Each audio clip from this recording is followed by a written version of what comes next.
ನೀರ್ ದೋಸೆ ಮೇಲೆ ಕಾಯಿ ಬೆಲ್ಲ ಎಂತೆಂತ ತಿಂಡಿ ನಮ್ಮ ಮಂಗಳೂರಿನಲ್ಲಿ. ಕಾಫಿ ಜೊತೆ ತಿಂಡಿ ಹುಡುಕುವ ಜರ್ನಿ ಐ ಆಮ್ ಎಂಜಾಯಿಂಗ್. ಜಾನ್ವರಿಯಲ್ಲಿ 75 ಇಯರ್ಸ್ ಆಗ್ತದೆ ಈ ಹೋಟೆಲ್ಗೆ. ಇದೇ ಇವತ್ತಿನ coffee with Kiran.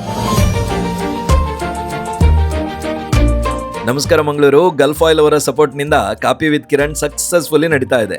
Jai cinema ಕೂಡ ರಿಲೀಸ್ ಆಗಿದೆ, ನಾನು ನೋಡಿದೆ, ನೀವು ಕೂಡ ನೋಡಿ ಆಯ್ತಾ.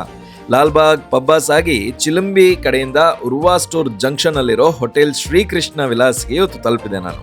ಇಲ್ಲಿ ಬೇರೆ ಬೇರೆ ಮಂಗಳೂರಿನ ತಿಂಡಿ ತುಂಬಾನೇ ಇದೆ. ಒಳಗಿರುವ ಪೇಂಟಿಂಗ್ ಸೂಪರ್ ಆಗಿದೆ. ಹೋಗಿ ಕೂತಾಗ ನನ್ನ ಫ್ರೆಂಡ್ ಅನಿಲಣ್ಣ ಕೂಡ ಸಿಕ್ಕಿದ್ರು. ನಾನು ನೀರು ದೋಸೆ ಕಾಯಿ ಬೆಲ್ಲ ಆರ್ಡರ್ ಮಾಡಿದೆ. ವಾವ್, ನೀರು ದೋಸೆ ಮೇಲೆ ಕಾಯಿ ಬೆಲ್ಲ ಹಾಕಿ ತಿಂದ್ರೆ ಉಂಟಲ್ವಾ, ಫ್ಯಾಂಟಾಸ್ಟಿಕ್ ಕಾಂಬಿನೇಷನ್ ಇದು. ಹಾಗೆ ಎಲೆಗಟ್ಟಿ ಇತ್ತು. ವಾವ್, ಇದೆಲ್ಲ ಐಟಮ್ಸ್ ಫ್ಯೂಚರಲ್ಲಿ ಇರುತ್ತೋ ಇಲ್ವೋ ಗೊತ್ತಿಲ್ಲ, ಉಳಿಸೋ ಕೆಲಸ ನಾವು ಮಾಡಬೇಕು. Very tasty. ಜೊತೆಗೆ ಬಿಸಿ ಬಿಸಿ ಬಿಸ್ಕಿಟ್ ರೊಟ್ಟಿ ತಿಂದೆ. ಅಲ್ಟಿಮೇಟ್. ದಿಲ್ ಖುಷ್ ಆಯಿತು, ಹೊಟ್ಟೆನೂ ಖುಷ್. ಕಾಫಿ ಕೂಡ ಪರ್ಫೆಕ್ಟ್ ಆಗಿತ್ತು ಇಲ್ಲಿ.